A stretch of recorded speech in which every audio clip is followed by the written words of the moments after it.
Padre Carey agora vagava no vazio do subconsciente. Incapaz de sentir algo, ele se perguntou se realmente pereceu por meio do veneno da serpente ou de uma queda nas escadas de pedra em espiral.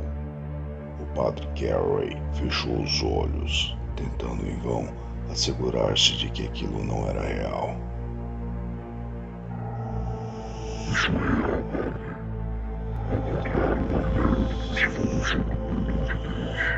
Olhando para sua imagem no espelho envelhecido, Padre Carey sentiu uma sensação de náusea se apoderar dele. O rosto que devolveu o olhar do espelho tinha a aparência de alguém que vivera quase 30 anos a mais. Criticou a visão no espelho. Você sabe que é verdade, Padre. Apenas olhe para mim. Eu sou a humanidade em seu estado mais puro. A salvação é apenas uma mentira que você espalhou. Padre Carey virou-se e se deparou com a visão levemente aliviada da jovem freira caloura. Traje de padre e sobretudo na mão. Não há mais tempo a perder. Vem agora. Você me acompanhará até a casa do arcebispo. Ele pode ser o único que poderá nos ajudar.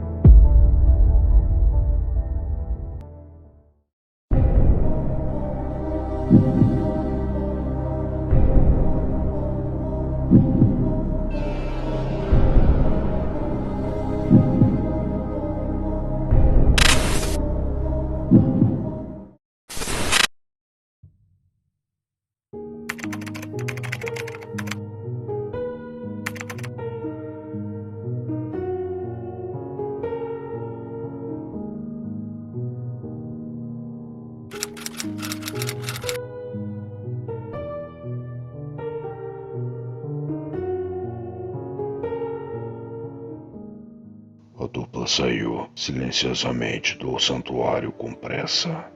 Caminharam pela cidade e viram seus cidadãos começarem a se dirigir para a capela de Black Rock. Missa de quarta, murmurou o Padre Carey, castigando-se silenciosamente pelo lapso de memória. O que foi, padre? Perguntou a freira iniciante, vendo a expressão de ansiedade no rosto do sacerdote. O Padre Carey, ainda com uma expressão preocupada, balançou a cabeça e assegurou-lhe inexpressivamente que tudo o que era importante era que eles procurassem o arcebispo o mais rápido possível. Depois de mais 5 minutos de caminhada, eles chegaram a uma pequena cabana construída de pedra e argamassa. Fixado na frente da porta de madeira, havia um crucifixo de prata pendurado por um cordão de rosário em um prego saliente. Acima da decoração estavam inscritas 3 palavras em latim, In nomine Patris, em vermelho brilhante. Esta é a casa do arcebispo? Perguntou a Meredith. De fato, respondeu o Padre Carey. Ele viu um ar curioso de ceticismo moldar-se no rosto da jovem freira caloura. O arcebispo Marcos sempre preferiu a modéstia, disse o Padre Carey, pois já havia antecipado sua pergunta. Quando ele estendeu a sua mão para tocar o sino gasto, mas funcional, à direita da porta, Carey relembrou brevemente algumas de suas memórias de seus anos sob o aprendizado do arcebispo Marcos. Ele deu 2 puxões de leve no cordão pequeno e frágil que prendia o sino, ouvindo os 6 toques agudos de seu badalo frágil batendo contra o seu interior. Em apenas 1 minuto depois que a campainha tocou pela última vez, a porta de madeira começou a se abrir.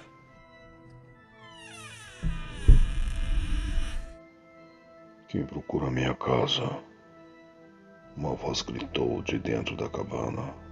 A voz era de um homem muito mais velho do que o Padre Carey. Buscamos conselho e ajuda contra um mal grave e desconhecido que tem atormentado o reino de Deus da Black Rock Chapel.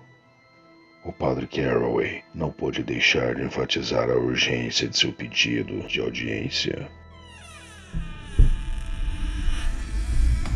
A entrada do chalé foi revelada quando a porta de madeira foi totalmente aberta. Um homem mais velho, vestido com um manto de veludo macio, está parado na porta com um ponto de cruz branco à esquerda.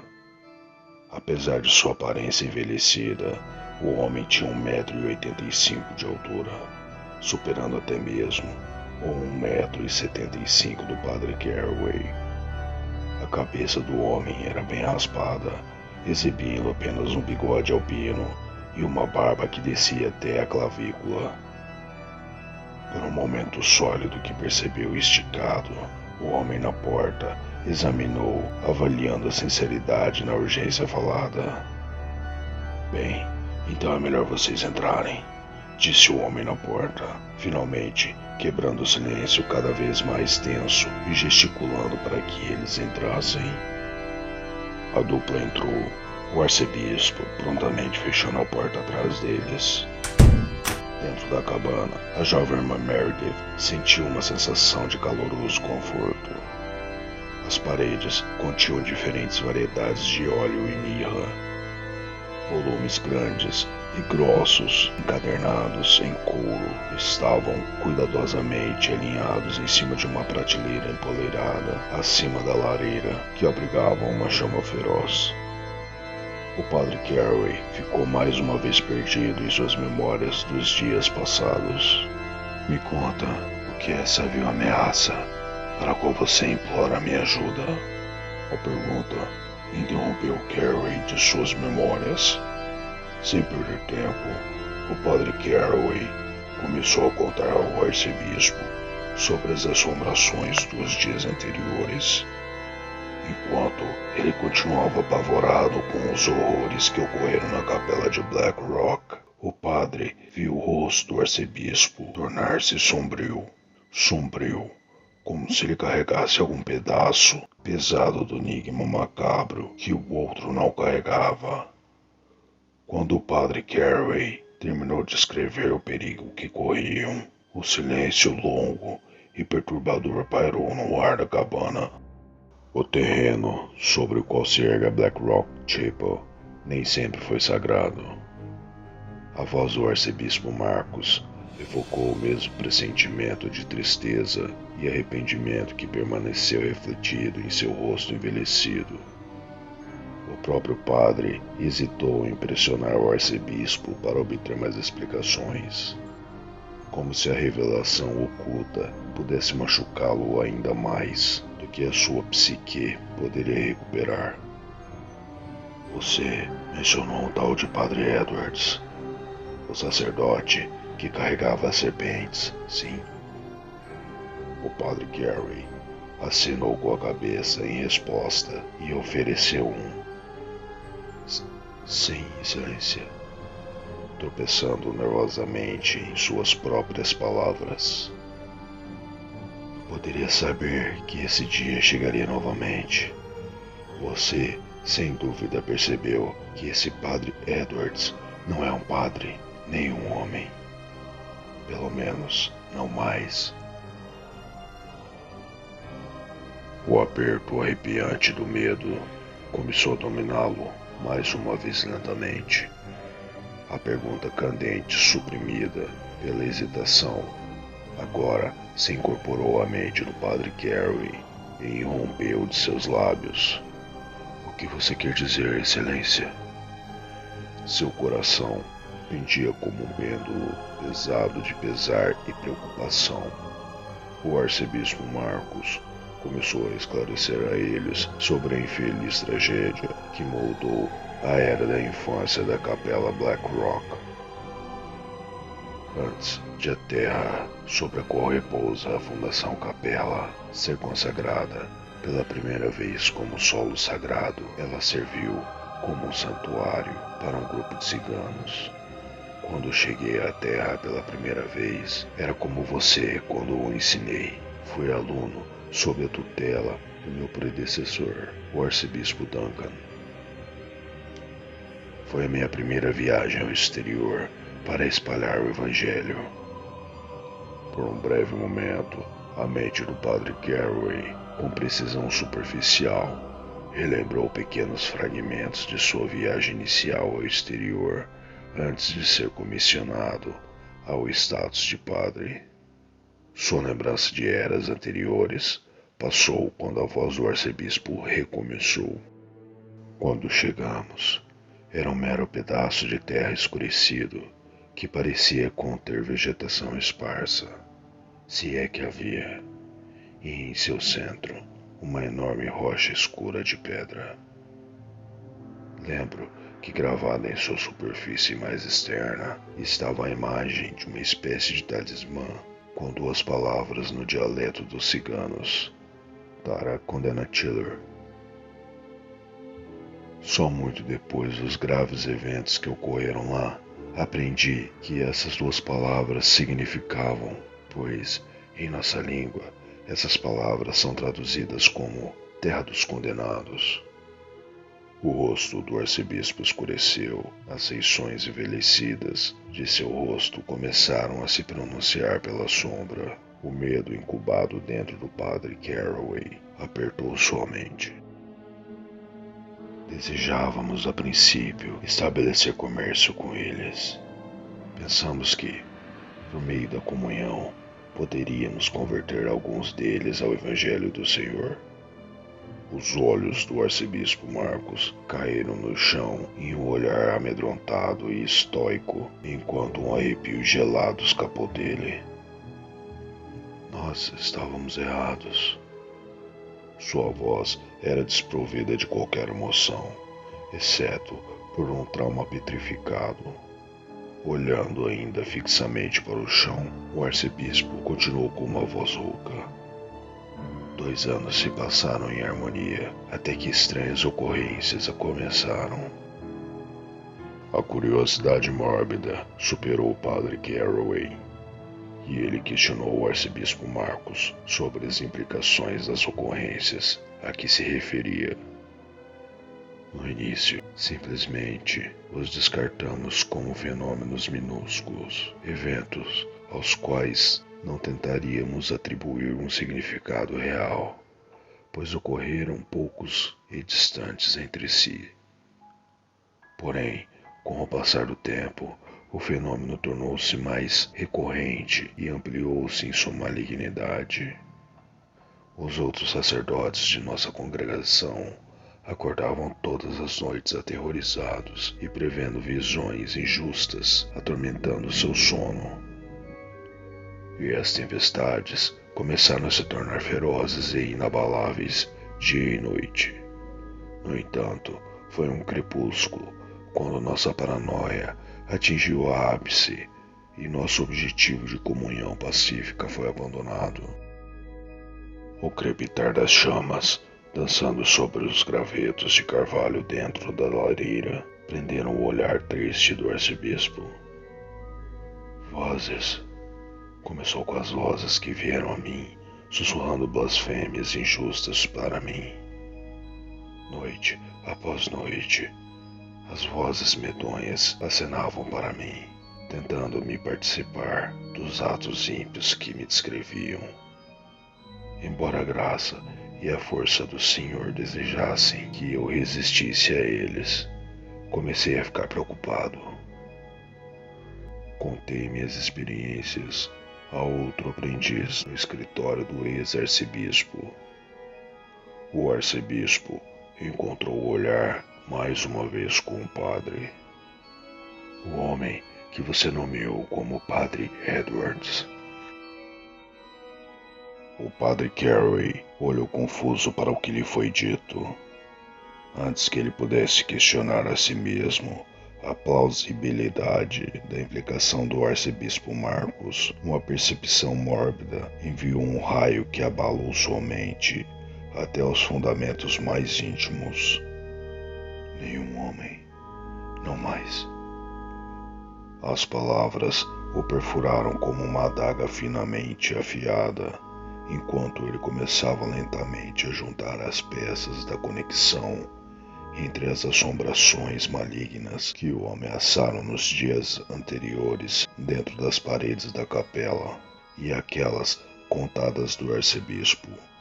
Anedota macabra. Observando a clareza que moldava o rosto do padre, o arcebispo Marcos continuou. Ele suspeitou imediatamente que as maquinações dos ciganos estavam erradas. Ele tinha certeza de que seus costumes estrangeiros tinham, de alguma forma, criado forças malignas contra nós. Nunca esquecerei seus rostos quando os encontramos, empunhando os instrumentos que reduziram a cinzas seus meios de subsistência. Suas casas, suas lojas, tudo foi incendiado pelas mãos de nosso convento. A boca do arcebispo abriu-se num sorriso mórbido e morto, totalmente desprovido de qualquer alegria autêntica. Edwards me disse que o que estávamos fazendo era um exorcismo da terra, que nossas ações foram mérito justo do serviço do Senhor. Uma pequena lágrima escapou de seus olhos sem vida e escorreu por entre suas bochechas. O sangue do padre Carey começou a perder o calor quando ele testemunhou o colapso da psique de seu antigo mentor. Eles fugiram da terra naquela noite, mas não antes de deixar escapar um presságio. Que todos vocês sejam poupados de Degasse, como se a menção da palavra carregasse uma força sobrenatural própria. A lareira explodiu e as chamas dançaram sobre os gravetos de carvalho que se moveram erraticamente. Se eu pudesse saber dos males profanos que causamos a nós mesmos. Os lábios do arcebispo Marcos tremeram enquanto ele continuava. Nós pensamos que ao livrar a terra dos hereges, ciganos do solo, o mal fugiria com eles. Estávamos cegos demais pela arrogância para ver na época que aqueles que fomos rápidos em expulsar eram os mesmos cujas práticas agiam não como uma arma contra nós, mas para nos poupar de algo muito pior. Degasse? Padre Carey perguntou, mais por instinto do que por curiosidade genuína. Um aceno taciturno da cabeça do arcebispo, juntamente com a expressão esculpida de desespero recriminatório, serviu para responder à pergunta. Como com o que foi escrito na pedra? Eu aprendi muito tempo depois o que era Degasse. O que é, Excelência? É o nome de um demônio? Perguntou o padre Carey, tentando recordar a multidão de espíritos malignos que habitavam o Lago de Fogo, que foi catalogado em Le Dictionnaire Infernal, um volume ao qual ele foi obrigado a dedicar horas de estudo em seu aprendizado com o arcebispo Marcos. O arcebispo Marcos levantou-se de sua posição sentada, foi até a sua estante e tirou o volume coberto de sujeira e poeira, adornado por teias de aranha. Padre, você entendeu? Degasse não é um demônio. Soprando a ocultação fornecida pela poeira na capa, a capa do volume revelou ser um tom marrom desbotado, mas polido, encadernado em couro e sem título na frente. O arcebispo fixou-se em suas lentes de leitura e abriu o volume gasto até a metade e começou a virar as páginas até encontrar a página específica com o título Blasphème Louis Degasse. O padre Carey olhou atentamente para a página desbotada diante dele, sem saber exatamente o que fazer com as runas estrangeiras rabiscadas na página. O arcebispo Marcos colocou o dedo indicador sobre a passagem em questão, dirigindo o olhar do padre Carey. O arcebispo Marcos leu a passagem que detalhava o Blasphème Louis Degasse, a maldição dos degradados, em sua língua. O sangue do padre Carey gelou, drenando sua pele pálida, enquanto ouvia o arcebispo falar de Degasse como uma manifestação física da condenação da humanidade. As lembranças dos fenômenos da capela invadiram abrasivamente sua mente mais uma vez, pronunciando enfaticamente as blasfêmias gratuitas com que os espectros o agrediam. O arcebispo explicou ainda que aqueles que são vítimas de Degasse o fazem quando os chamam, seduzindo-o a abraçar quaisquer pecados que cometeram, que chamaram sua atenção, ou despojando-os de toda esperança de salvação até a sua morte. Antes, eles devem se juntar às fileiras dos condenados, como o arcebispo Marcos continuou lendo. A ilustração mostrava a cena de um homem posto de joelhos e segurando a testa por tanto tempo. Serpentes negras apareciam enxamear sobre o seu corpo. O rosto do homem estava voltado para o céu. Foi distorcido em uma expressão de agonia perpétua. O detalhe da imagem que perturbou o padre Carey foi uma pedra monolítica grande e escura que ficava ereta. Projetando-se para a pedra negra, parecia um redemoinho ciclônico, formado por muitas faces que pareciam unidas. Todos eles retorcidos na mesma expressão de horror abjeto e tristeza. Percebendo isso, o padre Carey sentiu uma pontada de náusea se apoderar dele enquanto a lembrança de seu pesadelo forçou-se de forma abrasiva no primeiro plano de seus pensamentos. Como tem sido assumir a forma do padre Edwards? Questionou o padre Carey, usando a pergunta para anular o evento maligno de sua mente. O arcebispo ficou em silêncio mais uma vez, seu rosto envelhecido revelando seu estado anterior de desespero triste, conforme escrito no tomo aqui. O arcebispo Marcos começou enquanto colocava o dedo indicador sobre a passagem do trecho que pretendia fazer referência. Com sua voz baixa e desamparada, Degasse pode assumir o avatar de qualquer um deles que ande na terra. As palavras assustadoras retornaram ao padre Carey. Não é um homem, não mais. As lágrimas começaram a correr livremente pelo rosto do arcebispo Marcos. Com o desespero absoluto consumindo-o, o padre Carey cedeu à compulsão de questionar o arcebispo Marcos sobre como o padre Edwards, um servo do Senhor, poderia ter tido tal destino.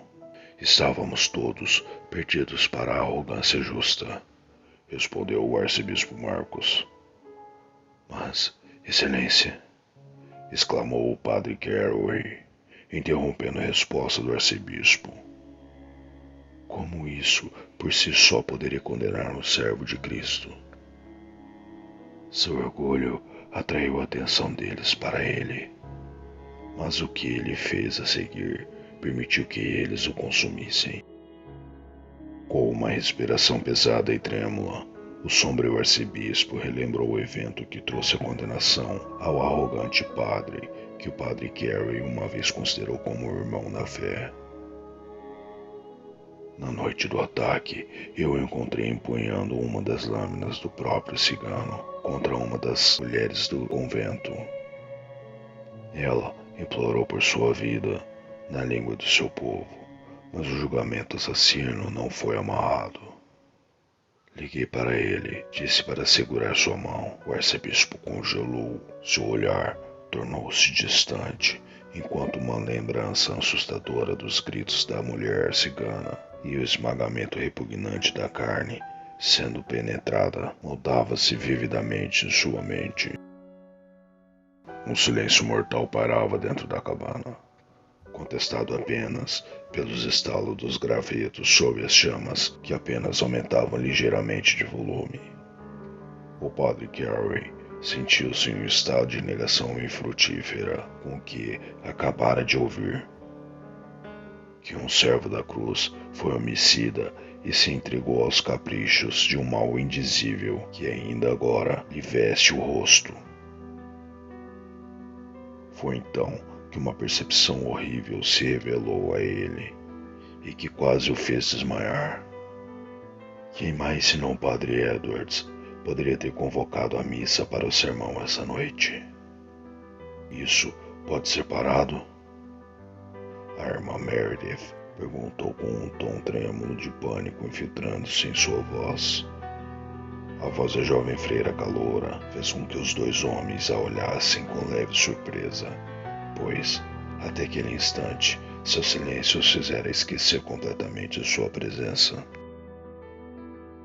Antes que uma resposta pudesse ser oferecida, uma massa de gritos estridentes à distância prendeu sua atenção.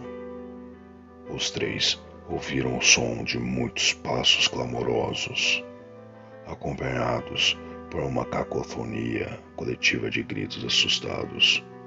O padre Carey abriu a porta da frente da cabana para revelar que a fonte dos sons eram os habitantes da cidade que haviam se reunido para a missa antes, agora fugindo da Black Rock Chapel para salvar suas próprias vidas.